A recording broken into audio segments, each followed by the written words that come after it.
Bonjour à toutes et à tous, merci et bienvenue pour cette deuxième matinale des Wake Up Inclusion qui aujourd'hui sera consacrée au retour d'expérience d'Auchan Retail sur les CDD tremplins transformés en CDI.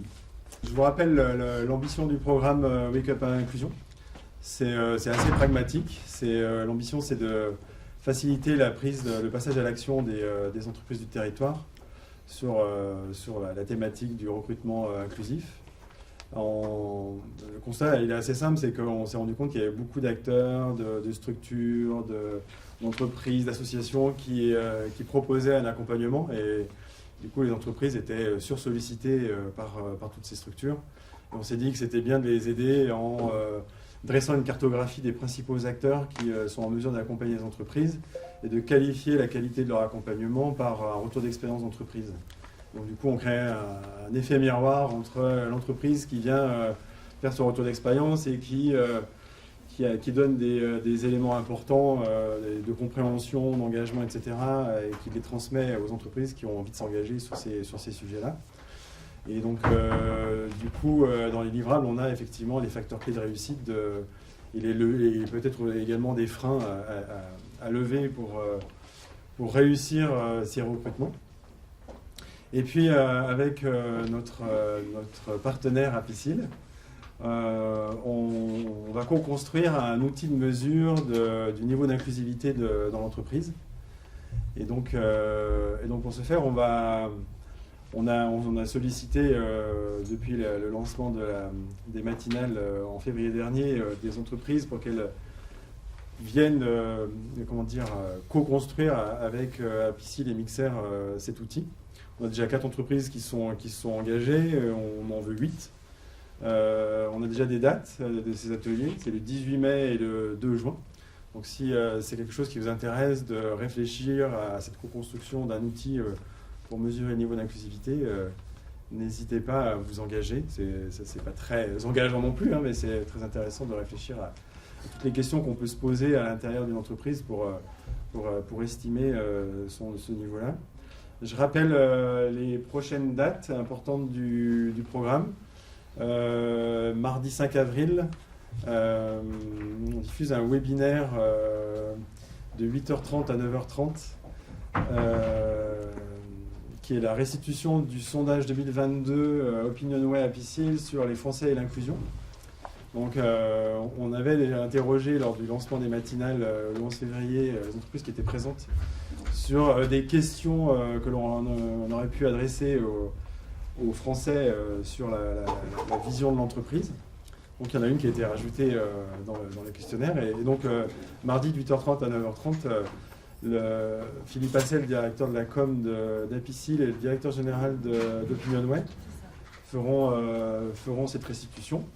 Donc du coup, en fin de matinée, je vous renverrai un mail avec le lien du Teams si vous voulez assister à cette restitution qui est assez intéressante sur justement cette vision des Français sur l'inclusion.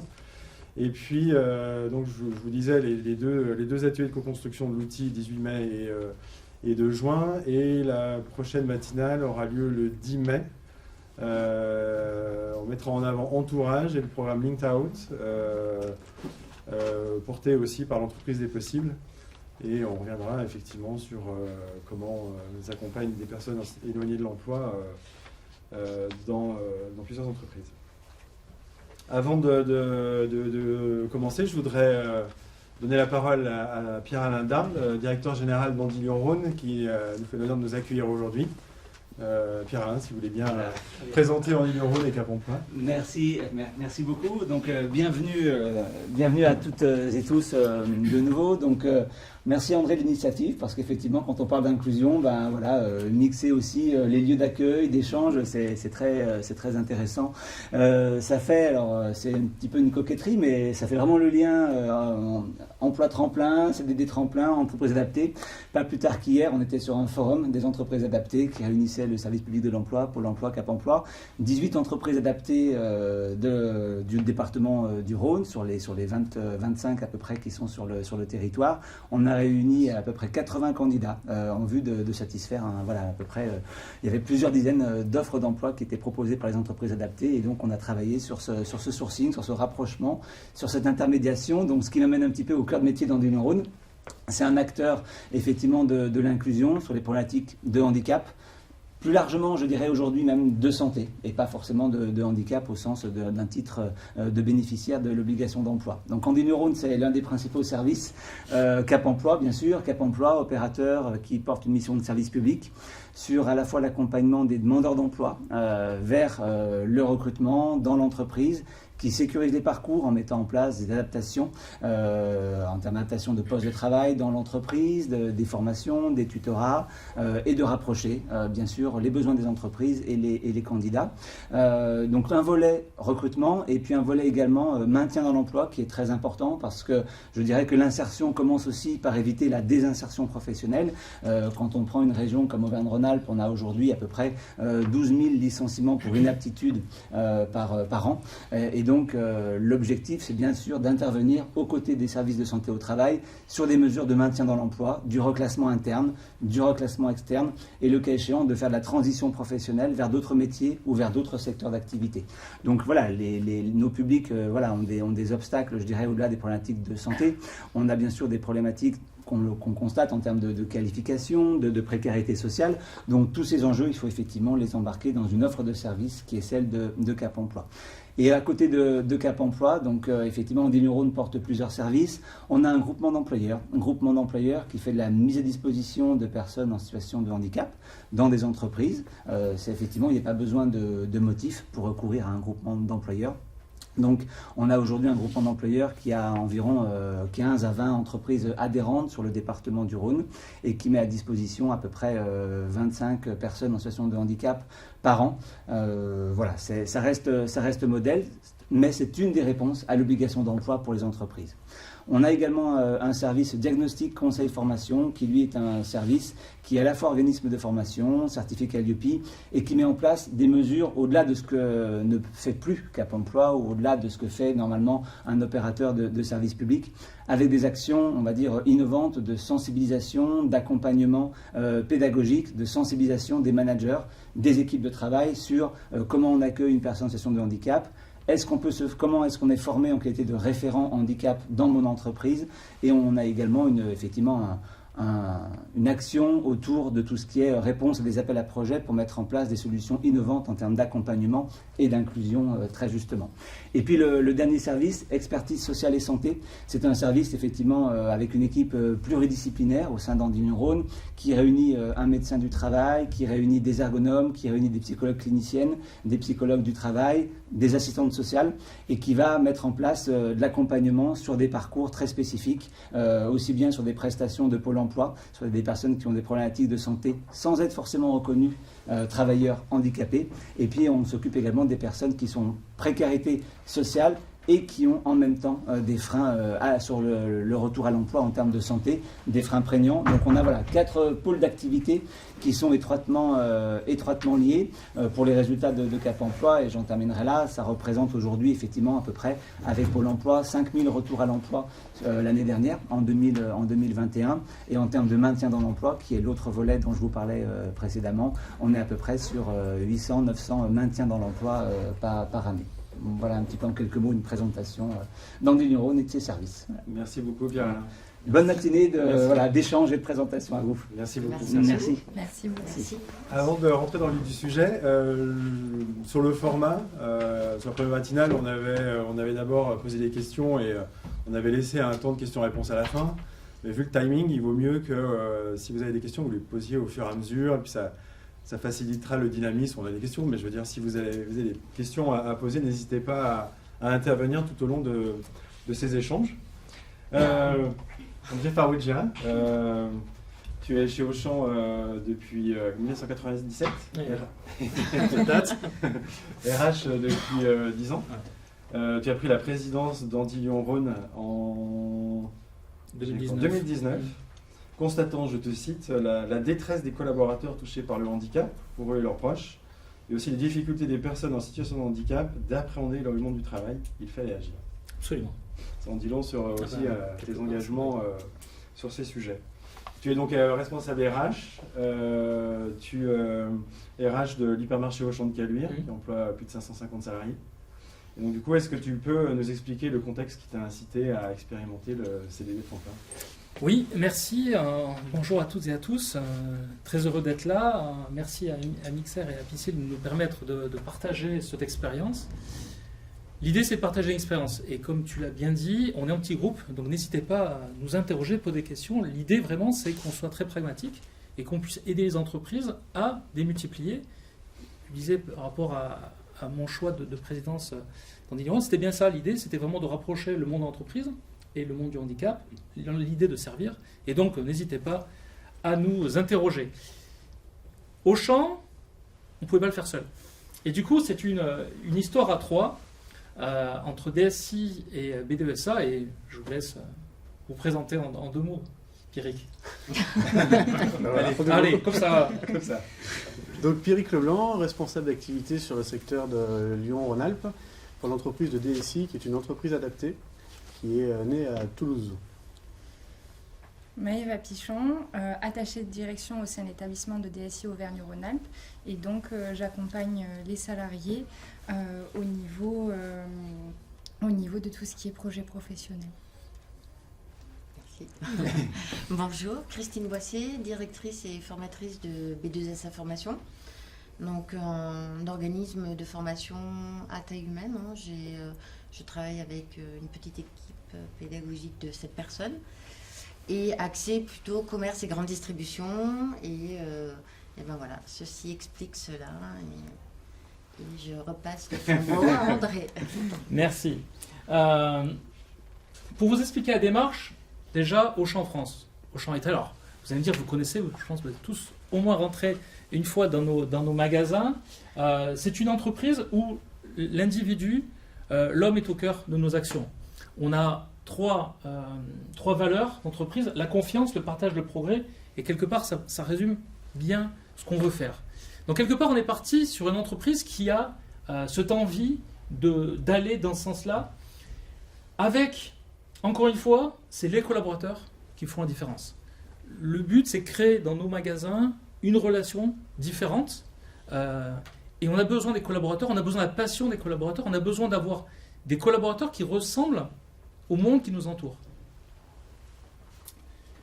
On est organisé en multiformat, et donc c'est aussi un intérêt pour les personnes, puisqu'on a des types d'activités, des petites structures de 400 mètres carrés, jusqu'à des hypermarchés de 15 000, et ça peut aussi permettre, en fonction des profils des personnes, d'aller dans une structure qui sera mieux adaptée à leur envie de s'exprimer par rapport à des clients. Encore une fois, dans notre manifeste, on veut mettre l'humain, le bien-être, la passion du service au centre de nos actions. Et encore une fois, ça sert, tout ce qu'on fait sert vraiment le projet d'entreprise. Et toute la démarche, elle est bien en équilibre sur cette envie, quelque part, d'ouvrir nos portes et les besoins de l'entreprise qui ne cessent d'augmenter et avec une vitesse de plus en plus effrayante. Donc cette notion de ensemble, ça prouve, parce que seul on n'y arrive pas, donc il faut qu'on le fasse ensemble. Un hypermarché, c'est grand, c'est très grand, ça fait tourner la tête, c'est 550 collaborateurs, et si on rajoute des alternants, des stagiaires, on frise les 600, c'est 9000 clients jour, c'est une ruche. Malgré ça, dans cet univers bouillonnant, les personnes peuvent trouver aussi leur équilibre, et c'est aussi pour enlever le côté, des fois on a tendance à dire, le monde du handicap, il faut que ce soit un petit monde, assez fermé, un peu tranquille. Oui et non. La preuve, on a des personnes sur le secteur caisse où il y a du monde en permanence. Ça ne peut marcher que s'il y a une volonté très très forte de la direction de l'entreprise. Alors tout à l'heure je parlais d'Auchan France, mais si je reviens sur le magasin de Caluire, on a un projet qui vit depuis 2014, c'est faire que le magasin soit un lieu de vie, de bien-être proche et préféré des clients, avec des collaborateurs universellement reconnus, pour leur engagement au service des habitants. Donc quelque part, ça résume encore ce qu'on veut faire. On a adapté nos valeurs au magasin, on a repris la confiance, on a la considération, la bienveillance, parce qu'il faut avoir beaucoup de bienveillance pour faire ce qu'on fait, et de l'exigence, parce qu'on est une entreprise qui doit sortir de résultats. Donc, ce n'est pas contradictoire. On a 4 piliers, je veux du bien-être, je veux un métier avec du sens, je veux me réaliser, et bien sûr, je veux contribuer à la performance globale du magasin d'entreprise. C'est le socle où on bâtit toutes nos actions. Et quand je dis je veux un métier qui ait du sens, imaginez le collaborateur qui va rentrer le soir chez lui, qui va expliquer que dans la journée, il a pu accompagner des personnes, qu'il a pu les faire découvrir leur métier, qu'il a pu les former. Et donc, quelque part, on nourrit l'engagement des personnes et la performance. Encore une fois, on peut mettre en face la performance de l'entreprise et l'ouverture et l'inclusion. Je vous la fais simple, mais la posture managériale, tout est aligné pour que ça marche comme ça. Donc dans un contexte où aujourd'hui on a beaucoup de mal à recruter, je pense qu'il n'y a pas que nous, toutes les entreprises aujourd'hui ont vraiment du mal, où on a des clients qui ont besoin d'avoir une relation attentionnée et considérée aussi dans nos enseignes, où nos collaborateurs, comme je disais tout à l'heure, au-delà du sens du métier, ont besoin d'une implication personnelle, solidaire et sociale, et bien sûr une entreprise qui continue à se transformer, où le modèle de l'hypermarché est un peu à bout de souffle. Donc voilà, donc tout ça, naturellement, on s'est dit, il faut qu'on ouvre nos portes au plus grand nombre, il faut qu'on accueille, et l'idée a commencé comme ça, simplement. Le handicap, c'est aussi quelque chose qu'on a aussi dans nos gènes. Souvent on parle de taux, j'aime pas parler de taux, c'est moche, parce qu'on a l'impression qu'on travaille pour un taux. Mais on peut le dire, parce que pour le coup on en est fiers, hein. Sur le magasin on est à 7,36 de taux d'emploi de personnes en situation de handicap. Donc quelque part, le job on le fait pas pour atteindre un taux, on le fait parce que derrière, il y a une vraie volonté sociétale, de bienveillance, de performance. J'aurais pu dire aussi, mais je vais le dire quand même parce que on est 5e cash société. Le magasin de Caluire, c'est pas le plus gros, mais on est 5e France en termes de résultats. Donc vous voyez, encore une fois, c'est la preuve par exemple que l'engagement des collaborateurs crée de la performance. Et oui, encore une fois, tout cela n'est possible. Alors, on a 2 acteurs majeurs, on a DSI et B2SA, on en a bien d'autres. Oui. Mais si ça a pu marcher, c'est bien sûr aussi grâce à l'accompagnement qu'on a pu avoir. Et DSI, parlons-nous de DSI. C'est quoi DSI? Oui, avec la flèche. Donne la flèche avec la droite. Tac. Super. Ça, c'est magique. Hein. Donc DSI, distribution de services industriels. On est une entreprise adaptée née à Toulouse. On est 1000 salariés sur toute la France. On est répartis sur Bordeaux, Paris, Nice, Nantes. Et donc Lyon, on a été créé en 2019. On est tout nouveau. Ça, c'est tous ces domaines d'activité dans lesquels on travaille. On est donc 1000 salariés, on a 130 métiers différents. Parce que nous, on n'a pas de domaine d'activité principal. Notre domaine d'activité, c'est de pouvoir créer de l'emploi auprès des personnes en situation de handicap. Donc sur Lyon, on est 30 salariés, on fait de la confection, on travaille en grande distribution, on fait du contrôle de gestion chez Total, on fait du tri de courrier auprès de la Société Générale, on répare les boîtes aux lettres en contrat de prestation avec la Poste. Voilà, on a une diversité de métiers qui est assez riche et du coup une diversité de personnes aussi qui est assez grande.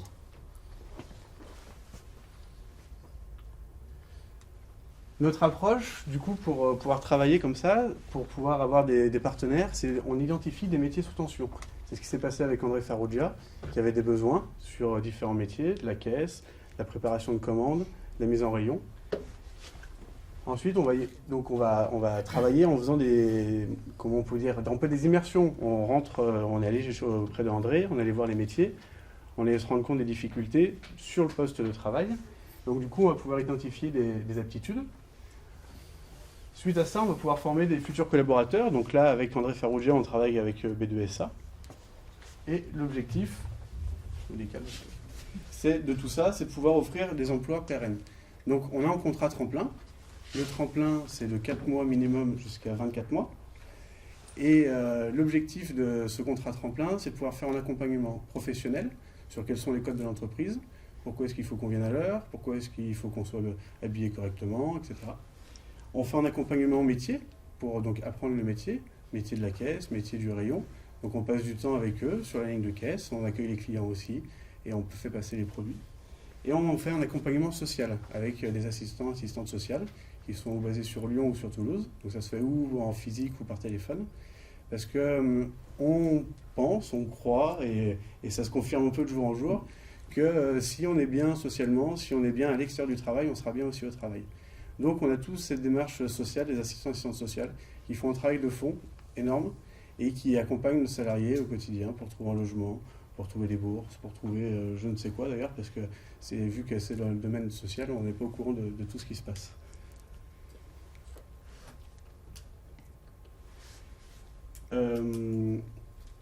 À propos du CD Tremplin, donc c'est une expérimentation, c'est réservé pour les entreprises adaptées, contrat de durée déterminée. Donc voilà, ça dure jusqu'à quand l'expérimentation Tremplin? Jusque 2023. Voilà, donc on va voir ensuite si c'est renouvelé ou pas. Aujourd'hui, pour nous, notre entreprise, ça fait ses preuves, parce que depuis là, on va intégrer, on fonctionne par promotion. Donc la première année qu'on a travaillé avec André Farrugia, on a embauché 12 personnes qui ont été en formation pendant 12 mois. On les a accompagnés sur le poste de travail. Et à la suite de ça, ce qu'on permet pendant 12 mois, c'est d'avoir un travail, d'avoir une expérience. Et André, à la fin des 12 mois, avec ses équipes, ils vont se réunir en disant, bah voilà, nous, on va embaucher telle personne parce que ça correspond bien à l'entreprise, il a fait ses preuves, etc. Et s'il y a des personnes qui ne sont pas embauchées auprès d'André, c'est notre travail de pouvoir trouver un autre emploi pérenne au sein du magasin. André n'a aucun engagement sur l'emploi avec ses équipes. Donc on travaille ensemble au quotidien pendant 12 mois, mais voilà, on permet d'avoir une expérience auprès de ses équipes pendant 12 mois et c'est très agréable.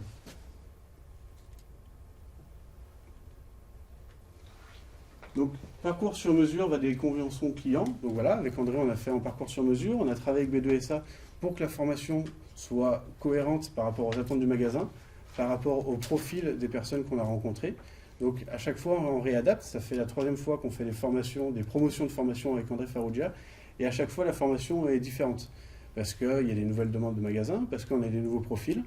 Donc, au moment où on recrute les personnes, on a un gros travail de préparation avec B2SA sur comment est-ce que ces personnes, on les a rencontrées. On a ciblé un peu, peut-être, là c'est la formation actuelle, très clairement, on peut en parler. On a vu qu'il y avait beaucoup les candidats qu'on a rencontrés nous ont beaucoup parlé de leur souffrance sociale. Donc on a appuyé sur la confiance en soi, l'écoute et l'estime de soi. Merci.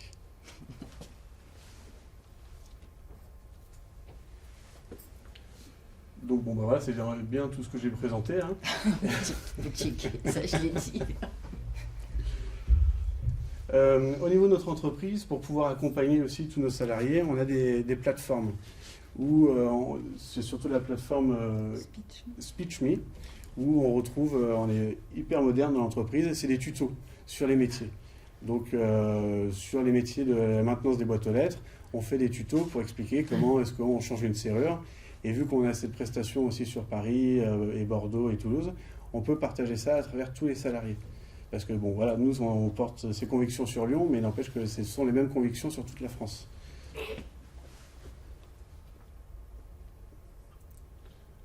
Voilà la demande du magasin sur les fiches de poste. Ils ont des besoins sur hôtesse de caisse, employé libre-service. Donc encore une fois, l'idée c'est de bien comprendre quel est le métier, quelles sont les contraintes. On travaille le matin, on travaille le soir, on est debout, on est assis. Est-ce qu'il y a des charges lourdes, il n'y a pas de charges lourdes, relation clientèle, est-ce qu'on va être en contact avec le client, et du coup, face à tout ça, quel profil on va rechercher? Et là, du coup, en parlant de clients, je pense à Pierre, où on va travailler dans un magasin où il y a 9000 clients par jour, tu disais, et on a un candidat qui se présente à nous en disant moi j'ai envie de travailler dans grande surface, mais j'ai peur des clients. Et bienvenue, en fait. Comme quoi, tout est possible. Hein.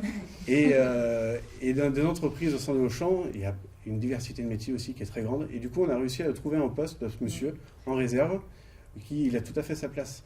Et le matin, avant que les clients arrivent, en fait, il fait de la mise en rayon. Et à 8h30, quand il y a le premier client qui vient, il retourne sur le poste de travail aussi de la réserve. Et il fait de la promotion pour les prix, l'étiquetage. Et c'est un poste qu'il me semble qu'il n'y a aucun de tes salariés qui voulait faire parce qu'il trouvait ça révélatif. Absolument. Et aujourd'hui, ce monsieur est très très heureux parce qu'il avait une mission claire, précise, et du coup ça lui convient parfaitement. On a vraiment trouvé l'équilibre entre le besoin du poste et la personne.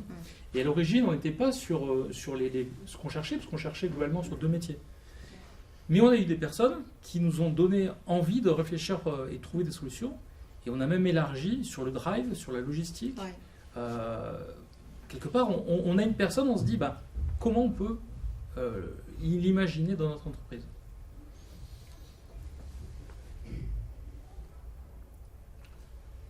Bilan des premières étapes de la démarche, et même bilan aujourd'hui, on peut faire un petit bilan de notre démarche depuis le début. Donc on est en train de réaliser une 3e promotion de formation, pardon. Donc à chaque fois d'une douzaine de personnes. Sur la première session, donc 12 personnes, il y a eu 6 embauches en CDI auprès de tes équipes. Aujourd'hui, on est avec 6 salariés en CDI tremplin. Il y en a 2 qui nous ont quittés pour intégrer d'autres entreprises en CDI. Donc du coup, on est très content parce que l'objectif, c'est de pouvoir pérenniser les emplois. Donc nous, on a permis à ces gens-là de remettre un peu en pied à l'étrier. Et du coup, ils sont rentrés dans une démarche aussi de recherche d'emploi parce que ça ne leur convenait pas de travailler avec nous à Auchan. Et donc, ils se sont remis dans une démarche de recherche et ils ont pu trouver d'autres emplois en CDI. Aujourd'hui, donc on continue. Là, on a 13 personnes qui sont en formation actuellement, qui vont être embauchées sous contrat tremplin début mai. Et André est DRH sur Auchan Annecy. Et on va créer cette nouvelle démarche aussi sur Annecy. Où Annecy, il y a des gros problèmes de recrutement. Ils ont du mal à recruter. On est arrivé, nous, en disant, on va embaucher une douzaine de personnes dans le métier de la grande distribution. Et très clairement, on nous a rigolé au nez. Et donc, on a pris ça aussi en bienveillance. On ne va pas arriver, tout va bien se passer, tranquille. Et on travaille avec Pôle emploi, Cap emploi. Et aujourd'hui, la dernière réunion qu'on a eue, c'est qu'en fait, ils ont 300 demandeurs d'emploi avec RQTH. Et donc, potentiellement, il y a des personnes qui cherchent à travailler avec RQTH sur le bassin d'Annecy. Donc, on continue de travailler. Ça fonctionne. Tous les jours, on discute avec les équipes d'André pour pouvoir améliorer les conditions de travail de chacun, mais à travers nos équipes. Et c'est assez riche au quotidien. Et la première fois que j'ai rencontré Pôle emploi Annecy, je voulais lancer une démarche, mais classique, par le biais de CQP. Pôle emploi me dit, mais attendez, 15 personnes, jamais on trouvera, jamais. Le fait d'élargir le spectre et d'aller chercher des profils un peu plus atypiques, du coup on est passé de rien à 300. Donc on ne va pas les transformer tous, mais en tout cas, le fait d'élargir le spectre, on permet de s'ouvrir d'autres opportunités.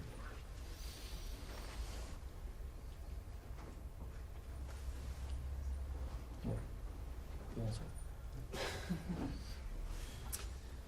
donc là, c'est notre programme de formation qui a été adapté à la demande du magasin.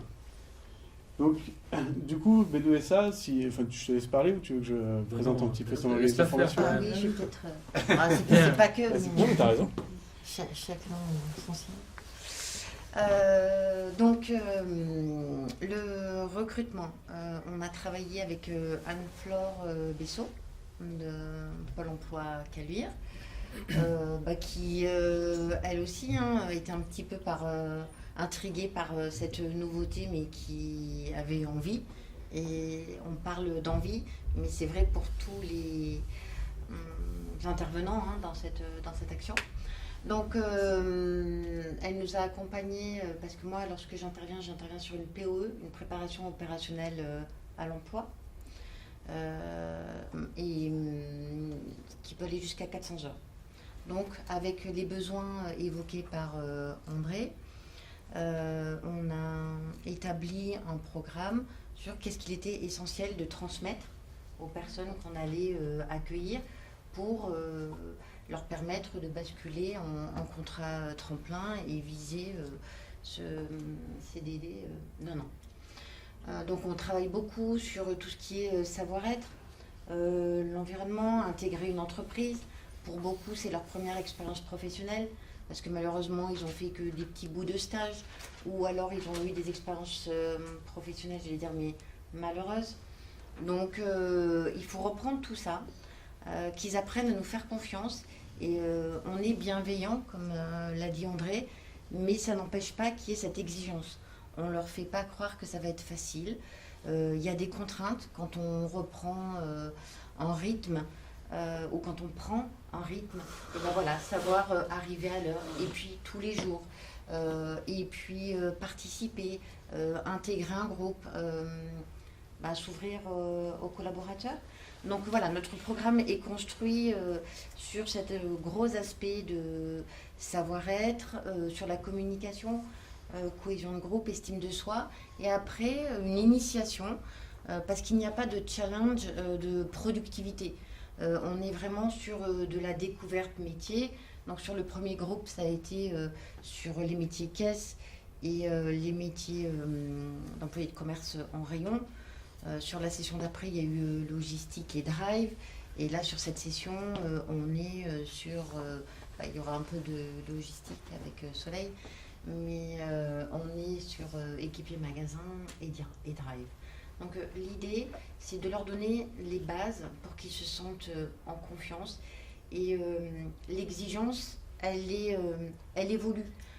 Au départ, c'est savoir intégrer, découvrir ce nouvel environnement de travail et, j'allais dire, avec douceur, quoi, on va positionner des petites exigences. Voilà, si tu es en caisse, attention, le relationnel client, regarder le client, sourire. Et puis voilà, sur chaque individu, parce que même s'ils sont en groupe, là par exemple, ils sont 13, mais vraiment, on arrive à faire un accompagnement individualisé. Parce qu'on prend le temps, parce qu'on est vraiment dans la collaboration, on est dans l'échange permanent, puisque tout se passe sur le magasin. Je ne sais pas si on l'a dit d'ailleurs. La formation se déroule sur le site même. Donc dès le départ, dès le début de la formation, nos jeunes ou moins jeunes sont tout de suite en condition sur l'environnement. Et on est dans l'échange avec André et avec les différents managers, parce que sur la première session, il y a eu beaucoup de peur, beaucoup d'appréhension. Et je suis plutôt bien placée pour en parler, parce que moi-même, j'avais un peu peur. Parce que oui, le handicap, on connaît, je connais aussi personnellement, mais voilà, comment les accompagner tous pour qu'ils en ressortent grandis, qu'ils ne s'abîment pas non plus, parce que parfois, ils nous parlent très librement de leurs contraintes, mais parfois c'est plus délicat, donc il faut il y a une période où on s'apprivoise, on se découvre et on apprend à se faire confiance. Donc quand sur la première session, par exemple pour la caisse, il y avait certains managers caisse qui disaient ouais, mais moi je veux bien, oui bien sûr, intégrer une personne en situation de handicap, pas de problème, mais et après moi il faut que ça fonctionne, il faut que la personne puisse tenir sur la journée, et puis surtout je vois pas ce que je pourrais en faire. Son handicap il peut être trop lourd, et parce que il y a une relation de confiance dans notre partenariat, parce que DSI est aussi sur le magasin pendant le contrat tremplin. Pierrick est responsable et chapeaute cette petite équipe, donc le magasin s'est senti rassuré de par cet accompagnement de 3 mois à peu près. Alors c'est vrai que pour la première on a fait fort, parce que c'était nouveau, il y avait des appréhensions et on a eu le confinement, donc ça a été quand même un moment assez sympathique, et ils nous ont fait confiance dans notre accompagnement, et au fil du temps ils se sont dit oui, finalement je m'étais peut-être braquée sur quelque chose de visible, mais ce petit ou cette petite, elle peut être une valeur ajoutée à l'accueil client. Parce qu'alors peut-être qu'elle est mal à l'aise avec l'espèce, je pense à Alice. Et je pense aussi. Elle est peut-être mal à l'aise avec l'espèce. Ok, on va mettre une caisse qu'en carte bancaire, et c'est une pépite. Elle est souriante, elle a un accueil client formidable. C'est que c'est pas un recrutement inversé, parce que quand on part Quand André nous dit qu'il y a des besoins, ces besoins, ils sont là, ils sont réels. Mais après, quand on reçoit les personnes lors de la journée de recrutement, il n'y a pas de filtre. On ne se dit pas, bah tiens, on va recruter, je sais pas moi, 3 à 10, 3 malentendants. Non, c'est en fonction des profils.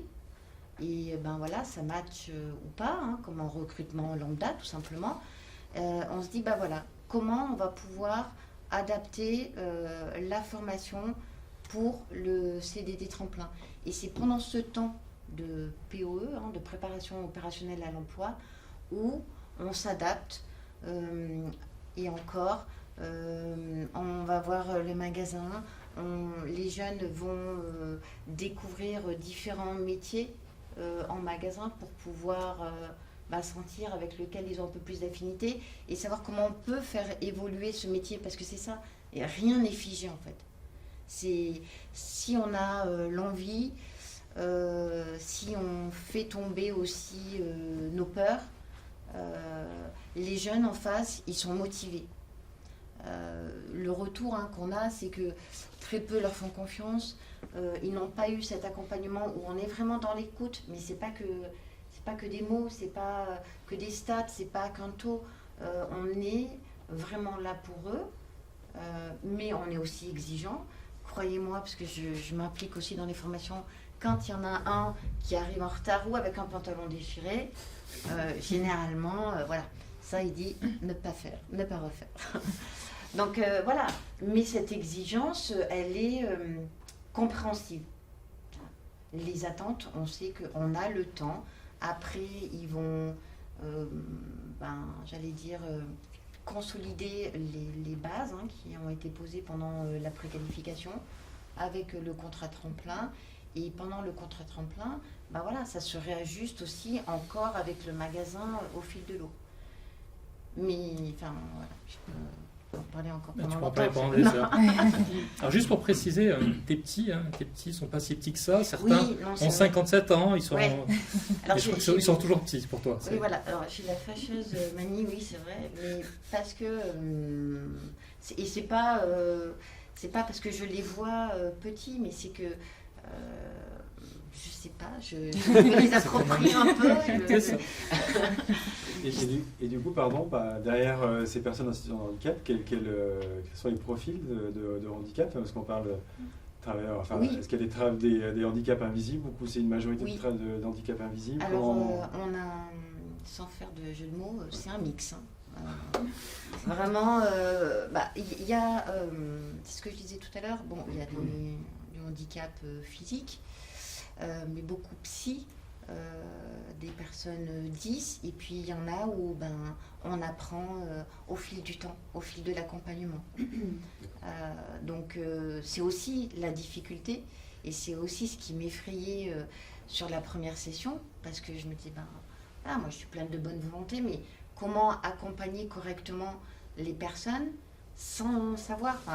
Je pensais qu'il fallait savoir pour pouvoir être au plus près d'eux. Et bien finalement, pas forcément, parce qu'on passe beaucoup de temps avec eux. Et c'est ce que je disais tout à l'heure, une fois qu'on accepte de faire tomber ses peurs, en passant du temps, alors sans peut-être nommer précisément leurs contraintes, ou leur handicap, on arrive à percevoir les difficultés, jusqu'où on peut aller, là où on va trop loin. Et finalement, c'est une vraie force. Parce qu'il n'y a pas de... Vous connaissez le handicap, quoi. Enfin, vous savez quand vous... Pas forcément. Non. C'est ça qui paraît complètement fou. En fait, pendant le recrutement, on n'a pas le droit de demander à une personne quel est son handicap. D'accord. Donc on ne le connaît pas. Par contre, on va demander à la personne quels sont ses besoins et comment il faut aménager le poste, comment il faut aménager la formation pour qu'il puisse suivre. On ne nous dit pas toujours tout.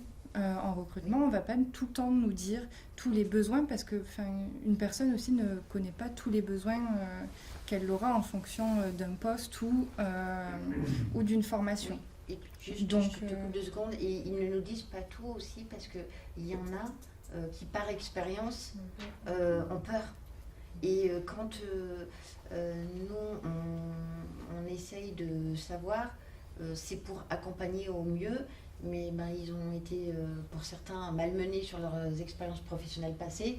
Donc il y a une espèce de tabou, hein. On va dire, ben voilà, moi j'ai un problème au genou. Ok, bon, d'accord. Bon, on se rend compte que le genou, ça peut monter un petit peu plus. Voilà, mais c'est pas grave finalement. Parce qu'après, ils vont nous faire confiance et ils vont nous dire, mais pardon, du coup, je t'ai interrompu. Du coup, voilà, on parle bien de besoins et pas de handicap. Après, c'est en les accompagnant, en faisant de l'accompagnement individualisé, etc., qu'on va s'ajuster et qu'on va continuer à aménager, que ce soit la formation ou le poste. Et moi j'ai une question entre le moment où vous avez exprimé le besoin, donc il y avait des besoins de poste, Oui. voilà, et le moment où les gens étaient réellement mis en place, ça s'est passé combien de temps? On avait on avait fait connaissance avec... Moi, j'ai fait au moins 3 mois. Ah oui, 3 mois. Après, on a tellement de besoins, on a tellement de turnover, que le besoin, il est tout le temps là. En fait, il y a une phase de mise au point où on va se mettre au point sur les besoins du magasin. Nous, on va commencer à diffuser du coup les offres pour organiser le recrutement en fonction des besoins du magasin, en mobilisant les partenaires, que ce soit les missions locales, Cap Emploi, Pôle Emploi. Ensuite, on fait une journée de job dating où on explique tout le projet pour que les personnes sachent dans quoi elles s'engagent. À la suite de ce job dating, on va recruter une dizaine de personnes. Ensuite, on va avoir la formation qui se fait pendant 10 à 11 semaines en fonction du programme. Il y a aussi la présentation également. Oui. Et après, ils sont 12 mois en CDD tremplin avec DSI en prestation chez Auchan. Et c'est à la fin de ces 12 mois qu'ils pourront intégrer le magasin Auchan. Mais ils seront sur le poste à la fin de la formation avec nous. DSI. J'avais une question plutôt par rapport un peu au volume de poste. Vous expliquez que chez Auchan, vous avez un gros volume, ce qui justement vous permet potentiellement d'absorber des délais qui peuvent être plus longs que des recrutements classiques. Du coup, est-ce que vous conseillez un petit peu un minimum de volume de postes ouverts pour le mettre en place? Est-ce que vous aussi optimiser les formations? Pas forcément, alors, parce que là on parle de promotion, mais il y a des personnes qu'on a intégrées hors promotion. D'accord. Parce qu'on avait un besoin, tout à l'heure je parlais du drive ou de la logistique, on avait un besoin identifié, et du coup on a fait un raccourci, parce qu'on avait le process, et on a pu intégrer la personne plus rapidement. Ouais, vous avez déjà le programme de formation aussi. L'effet promotion, c'est un effet bénéfique, comme le disait Christine, mais on peut le faire si on a besoin d'un poste. On s'adapte. Après, c'est la complexité aussi d'une entreprise de 550 collaborateurs. C'est, pour mobiliser tout le monde, c'est hyper compliqué. Peut-être dans une entreprise beaucoup plus petite, ce sera plus simple pour une personne. On a chacun les difficultés. Et c'est vrai que ce qu'on n'a pas forcément bien dit, c'est j'ai Pierrick en permanence comme manager. J'ai un manager de plus sur le magasin, Pierrick qui s'occupe de l'équipe DSI. Puisque techniquement, on ne peut pas leur donner les horaires. C'est bien, ils sont bien salariés de DSI, ils ne sont pas salariés d'Auchan pendant la période. Donc c'est Pierrick qui s'occupe de tout ça. Et donc ça soulage quelque part tout le process. On a un manager dédié à une équipe d'une dizaine de personnes. Donc c'est Pierrick qui va passer du temps sur les postes, qui va ajuster en fonction des besoins des personnes. S'il y a besoin de repasser du temps, par exemple, sur la caisse ou sur la mise en rayon, il va le faire. Et voilà, on est vraiment là pour accompagner les personnes ou rediriger vers les bons interlocuteurs en interne. Par exemple, s'il y a besoin de mettre en place de l'accompagnement social ou demander une formation supplémentaire, etc. Je rebondis quand même sur la question du volume, effectivement, en lien avec ça, justement, est-ce que ça arrive qu'il y ait vous ou d'autres collaborateurs de DSI qui êtes manager de personnes qui sont placées dans des entreprises différentes, avec des petits, un ou deux postes ici, un autre poste là? Oui, c'est clairement mon cas. Voilà, sur Auchan, on est une douzaine de personnes, donc je passe 80% du temps. Et après, j'accompagne les personnes de la Société Générale aussi sur le tri de courrier. Du coup, il y a une personne qui est à mi-temps, donc ça demande un petit peu moins de temps, mais c'est comme ça aussi qu'on accompagne un peu tout le monde. Mais le fait qu'il y ait un gros volume à Auchan, on est obligé d'être présent. Et donc du coup, l'avantage, c'est l'accueil que Auchan nous réserve aussi, c'est qu'il nous laisse un peu toutes les portes ouvertes, entre guillemets, où on peut aller derrière la caisse, on peut aller en réserve, on est en bureau, donc c'est une vraie chance aussi de pouvoir le faire. Et puis moi, je le fais aussi pour d'autres prestations où je vais par exemple travailler à côté du collaborateur. Et donc je vais passer une journée avec lui, savoir si tout va bien, etc. L'accompagner, améliorer par exemple leur organisation, etc. Tout en télétravaillant finalement à côté. Donc on le fait pour d'autres types de prestations, pour une personne ou deux. Et du coup, donc c'est vous qui donnez tout ce qui est fiche de salaire, etc. Donc c'est une prestation que vous payez. Oui. Ok. DSI en C'est un fait fait de la forfait prestation global. de service. C'est pour ça qu'on a divers métiers, etc. Voilà. On vend des services à des clients, donc d'où la diversité de métiers. Donc, pendant toute la durée du CDD tremplin, on a une facture mensuelle avec un relevé d'heures et on paye une prestation. Et quel est le coût supplémentaire par rapport à un recrutement classique? 10% plus. Non, mais vous avez raison de la poser. Oui, il y a un coût supplémentaire. Mais aujourd'hui, on Par était... rapport, enfin, voilà, je donne ça, j'ai bien conscience du ROI qui est beaucoup Ouais. plus important à moyen terme, on va dire, au niveau que ce soit humain et derrière de performance. Mais voilà, Globalement, c'est 10%. J'avais une question au niveau de l'intégration de ces personnes auprès des autres équipes. Du coup, Oui. comment est-ce que ça se passe? Est-ce que le reste des équipes est sensibilisé justement? Absolument. Oui. Alors, toutes les équipes sont sensibilisées. Les managers en premier, parce que souvent, c'est eux le premier frein, c'est le manager. Mais oui, toutes les équipes sont sensibilisées pour pouvoir accompagner au mieux, parce que on a ou DSI ou B2SA qui accompagnent, mais après, c'est sur le job, il est fait en magasin, et donc on a besoin d'avoir la relation avec les collègues pour aider. Donc oui, c'est pour ça que la démarche, il faut qu'elle soit globale. Il faut qu'on ait bien un projet humain structuré pour pouvoir mobiliser tout le monde. D'accord. Et du coup, ils sont sensibilisés ou pas à leurs besoins, aux personnes qui ont des besoins spécifiques justement? Comment ça se passe en fait? Je veux dire oui et non. Parce que là, on parle des personnes avec une reconnaissance RQTH, mais la problématique de répondre aux besoins d'un collaborateur, Bien sûr. c'est tous les jours. Alors, et même on apprend à aller plus loin parce qu'on s'est structuré, mais cette question doit se la poser tous les jours avec n'importe quel collaborateur. Donc ça permet justement d'aller encore plus loin sur tous nos collaborateurs. On a un rôle aussi en tant qu'entreprise adaptée de sensibilisation sur le monde du handicap. Et donc demain, on va aller sur Annecy, un magasin qu'on ne connaît pas. Et donc notre présentation, ça va être de partager. On va rencontrer tous les managers, il y a une quarantaine, on va faire ces groupes de 10 personnes.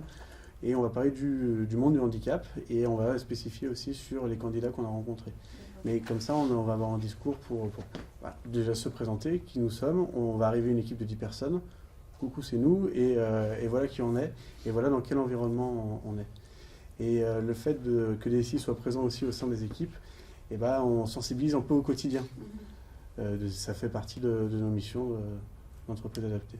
Et par rapport au retour d'expérience, c'est toujours bien accueilli. Enfin, il y a de la réticence, de la compréhension de la part des managers. De la peur. De la peur. Surtout, Oui, de la peur. surtout pour le premier groupe. Alors maintenant, l'expérience fait que. Mais oui, bien sûr, sur le premier groupe, il y avait de la peur, mais la peur de ne pas pouvoir intégrer au mieux ces personnes, c'était pas effrayant. C'était pas la personne qui était effrayante, c'était est-ce que on va pouvoir être au rendez-vous en fait. C'était cette peur-là. Et justement, pendant la formation, ça permet aussi aux équipes d'apprendre à les connaître. Et de se dire, oui, finalement, c'est pas plus compliqué qu'un autre collaborateur, il faut juste prendre telle et telle chose. Paramètres en compte. Paramètres en compte, quoi. Mais on le disait tout à l'heure, on n'a pas le temps. Et donc, du coup, c'est cette peur-là aussi de ne pas avoir le temps d'écrire correctement. Et le fait qu'on soit présent, on offre un peu de temps.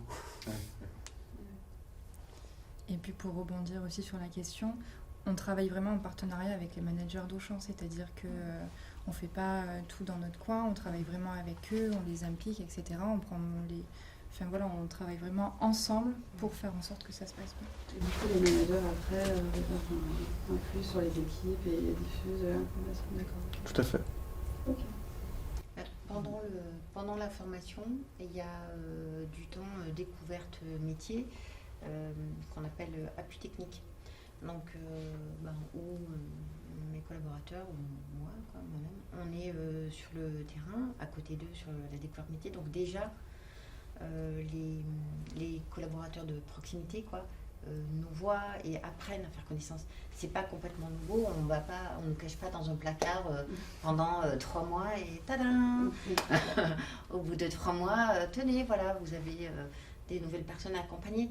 Donc là aussi, j'allais dire, c'est le temps qui fait son œuvre et quand on apprend à connaître la personne, forcément après c'est plus facile pour l'accompagner, quoi. Et est-ce que vous avez eu des cas où des personnes justement ont été entrées dans une entreprise, ont été victimes de harcèlement ou de mauvaises paroles envers avec nous ouais. ou oui, alors avec nous, je ne crois pas. De personnes, mais par contre là, dans cette session, on a un petit qui était dans le BTP. Et il a tellement été moqué qu'il a arrêté et voilà, ça fait plus d'un mois qu'on a démarré. Ça y est, maintenant il est en confiance. Mais il a été... Mais je veux dire, une fois que vous avez travaillé cette promotion, une fois qu'ils sont en poste... est-ce qu'il y a eu après... Ouais. Non, j'ai pas... Alors là... Je vais être très franche, en fait, moi, dans l'entreprise dans laquelle je suis, on a beaucoup de personnes en prod où ça travaille par équipe. Et c'est vrai qu'il y a des vraies problématiques de langage, on est sur des populations qui ont des fragilités aussi, une situation sociale qui n'est pas simple. Et voilà, du coup, je me pose la question parce que il y a une éducation derrière aussi à avoir quand on intègre des personnes en situation de handicap. Et est-ce que vous avez eu cette problématique-là de... Non, en tout cas, pas en lien avec cette population bien précise. Parce que dans un magasin, on a aussi une diversité des gens qui ont du mal à parler français. On a tellement de risques qu'on a de vigilance et à chaque fois on va recadrer s'il y a besoin de recadrer. Donc non, il n'y a pas un risque supplémentaire par rapport à cette population particulière. Il nous est arrivé avec des entreprises, on recherchait des candidats en tant que comptable. Et on a voulu présenter un candidat qui était malentendant. Et avant la présentation, l'entreprise nous dit « Non, nous, les personnes malentendantes, c'est trop compliqué de travailler avec elles. » Et du coup, en fait, on n'a pas compris vraiment quel était le sens de la démarche. Vous voulez travailler avec des personnes en situation de handicap, mais pas ce handicap-là. Du coup, comment est-ce qu'on fait Exactement. Donc du coup, voilà, ça a été préparé en amont. Enfin, les remarques ont été faites en amont. Et il y a la personne qui va, l'entreprise qui recrute, et après il y a le quotidien avec les collègues en fait, qui sont pas. Parce que là vous dites que vous adressez au manager notamment. Enfin, vous arrivez dans une entreprise, vous allez parler au manager, mais après il y a aussi les collègues du quotidien en fait qui peuvent être extrêmement durs. Oui, tout à fait. Mais jusqu'à présent, ça s'est bien passé. On a même c'est plutôt le contraire, des remontées de collaborateurs qui demandent à être encore plus formés pour comment réagir en fonction de situations particulières, parce que justement, ils veulent bien faire. Pour revenir sur le recrutement, toute la phase de recrutement, elle est pilotée par DSI. Nous, on n'a pas de mot à dire. On ne veut pas surtout dire, non, là, a priori, non. On fait confiance, on s'était mis d'accord. Donner les besoins, les fiches voilà. de poste, et après, Et à la fin, on va avoir juste un entretien pour, quelque part, pour connaître les gens, mais de mémoire, on n'a jamais bloqué. Non. Alors ça a créé... C'est vraiment en confiance totale. On revient sur la notion de confiance qui est centrale à tous les niveaux.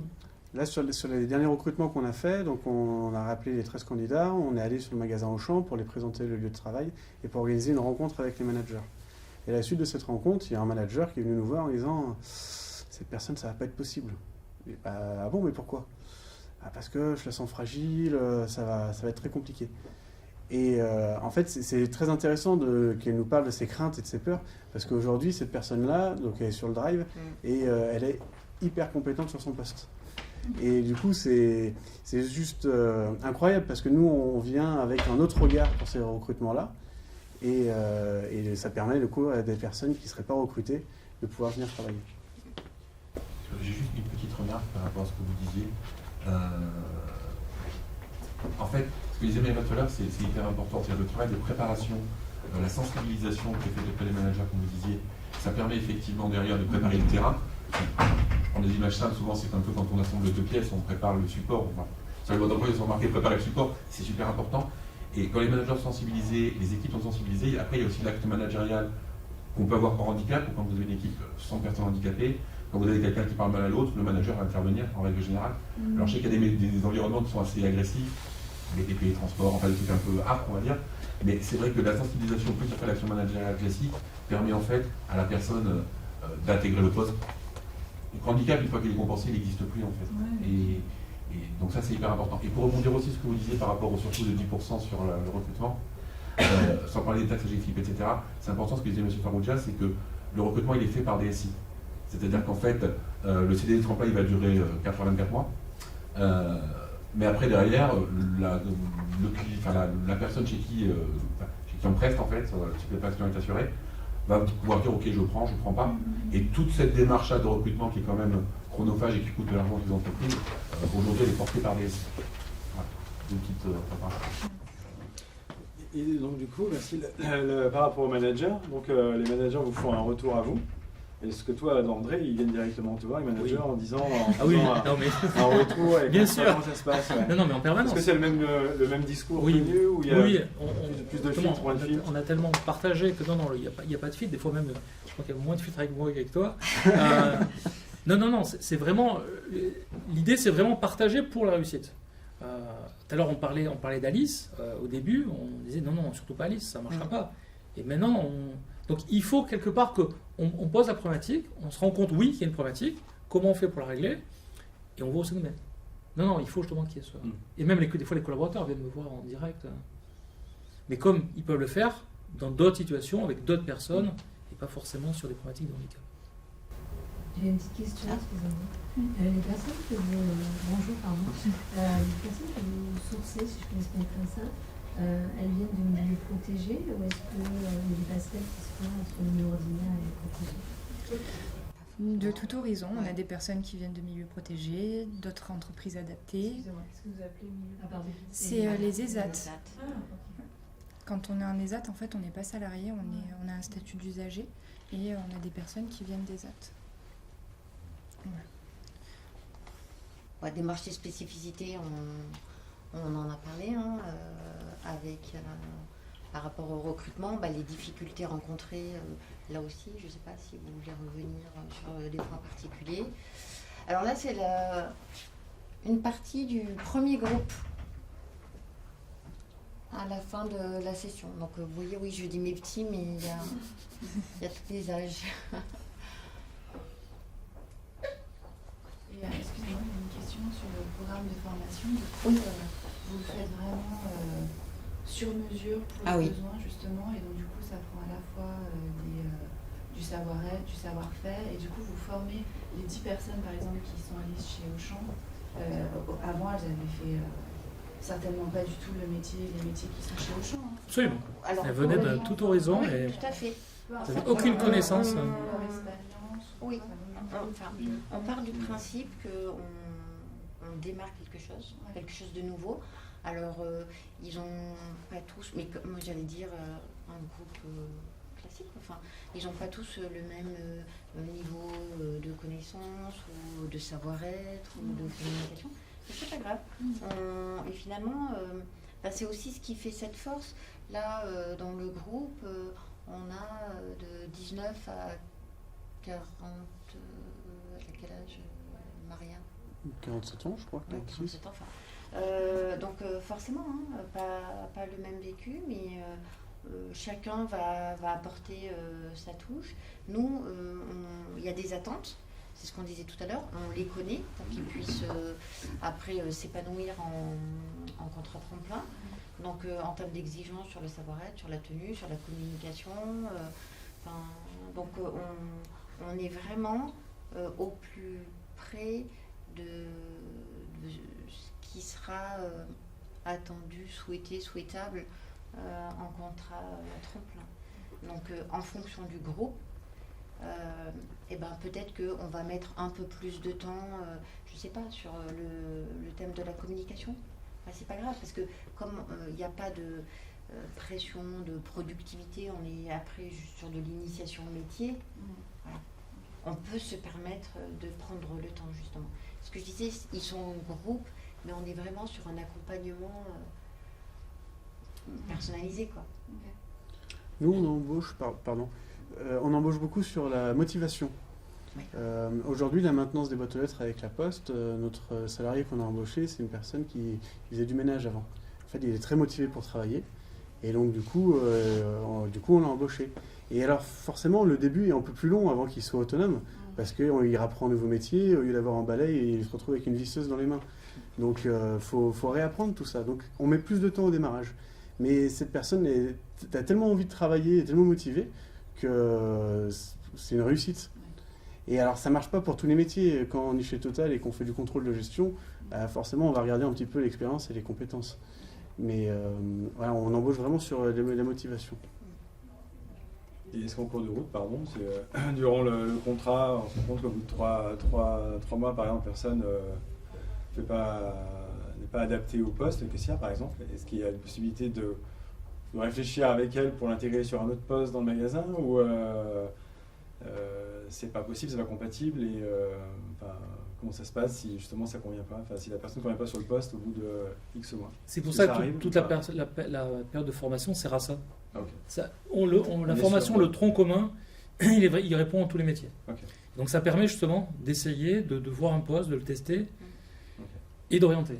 Okay. Donc oui, le but c'est bien justement de partir tous ces buts. Là, sur les personnes qu'on a en contrat tremplin en ce moment, elles vont terminer le contrat avec nous au mois de juillet.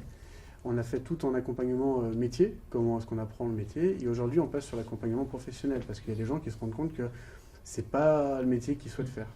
Donc on va retravailler sur quels sont tes choix, où est-ce qu'on va aller ensemble. Et du coup, nous, ça nous demande un travail aussi de préparation. Comment est-ce qu'on peut aller voir d'autres entreprises qui pourraient accepter la démarche et avec qui on pourrait travailler pour que ça corresponde à ton projet professionnel. Et donc, si les personnes ne conviennent pas, est-ce que derrière, elles peuvent, ce que vous dites, finalement, vous avez d'autres entreprises qui potentiellement pourraient les recruter, les prendre sur un autre contrat par la suite? Il y a d'autres entreprises, il peut y avoir des programmes de formation aussi qui peuvent répondre à leurs besoins. Qu'est-ce qu'on a eu On a eu des personnes autonomes qui sont retournées en intérim et qui ensuite ont été embauchées en CDI. Il y a différents parcours qui sont réalisables. Parce que j'imagine qu'on ne les lâche pas. Si des personnes ne conviennent pas, on ne les relâche pas. Non, on ne les relâche pas, on les appelle souvent, on essaie de travailler avec eux pour qu'ils puissent trouver autre chose. Mais après, on travaille vraiment aussi avec le magasin et on essaye d'étudier toutes les possibilités au sein du magasin. On a déjà des personnes durant la formation qui ont été orientées vers d'autres métiers. Et si jamais ça ne fonctionne pas, on va aller voir ailleurs et on va essayer de trouver ensemble une solution. Le but, c'est que les personnes ne retournent pas au chômage. Donc voilà. L'année dernière, pourquoi est-ce qu'André n'a pas embauché les 6 autres personnes qui avaient dans la promotion? C'est qu'il y avait ou des salariés à nous qui avaient un autre projet professionnel, donc du coup, André n'allait pas leur proposer un contrat, ou c'était des personnes qui étaient en mi-temps thérapeutique. Et donc du coup, il y avait plus des personnes à aller reprendre des soins, etc. Donc voilà les différentes raisons. J'ai une question sur le montage financier de la formation. Qui prend en charge quoi? La formation, c'est pas moi. Vas-y. La mise en place de la formation arrive avant l'embauche chez les défendants. Oui, c'est ça. Donc j'imagine qu'il y a un... C'est Pôle emploi. D'accord, ok. Ouais. Uniquement Pôle emploi. Ouais.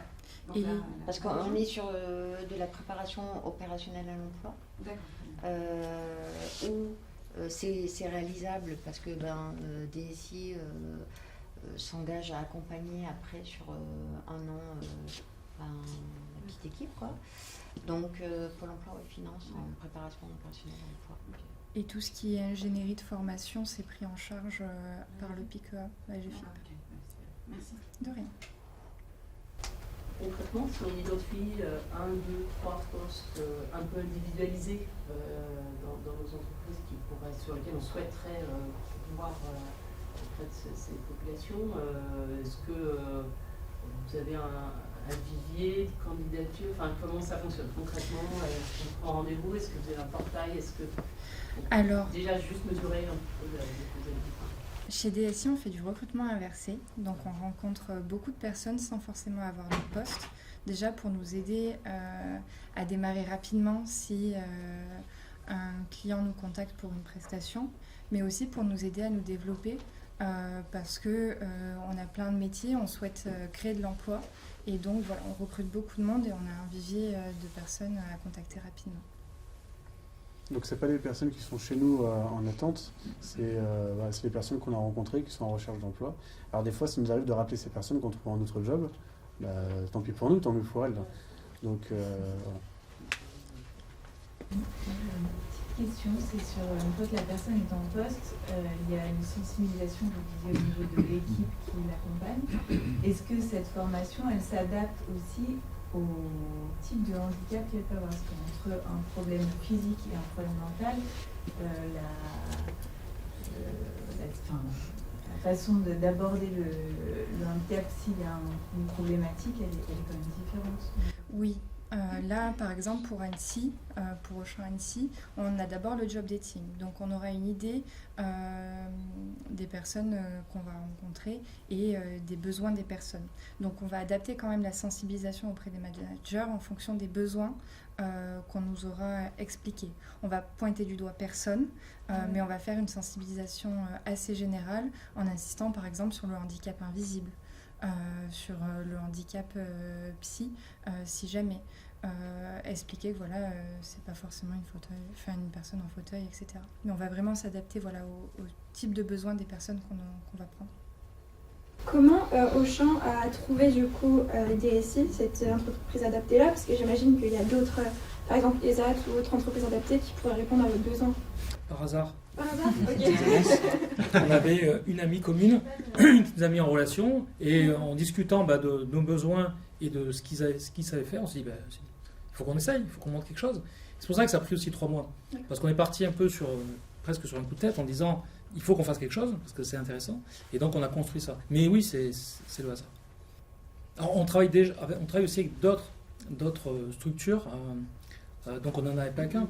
Mais vraiment là, ça répondait vraiment à nos besoins. Et surtout que c'était du sur-mesure. On a construit ensemble la démarche, on a adapté. Donc c'est ce qui nous a séduit. Avant de finir sur un petit échange informel autour d'un café, si vous aviez chacune et chacun un conseil à formuler ce matin. La communication. Faut qu'on échange en permanence sur ce qui se passe, sur ce qui se passe pas. Et ce serait une bonne communication. S'adapter aux besoins de chacun, handicap ou pas. Ne pas avoir peur. Ouais, il faut que ça rentre dans un projet, vraiment un projet structuré. C'est-à-dire que c'est vraiment une volonté d'aller vers ça. Et encore une fois, oui, communiquer tout le temps, parce qu'il y aura des échecs, il y aura des difficultés, mais comme de partout, et donc il faut savoir les surmonter. Et c'est pas parce qu'on a eu un échec qu'il ne faut pas rebondir. On a récupéré des personnes qui avaient quasiment parti, même ils avaient posé leur DEM, et on les a récupérés, et aujourd'hui ils sont toujours là parce que voilà, il fallait à un moment les ramener. Merci beaucoup pour votre témoignage. Merci à vous. Merci beaucoup. À très bientôt. Merci. Merci.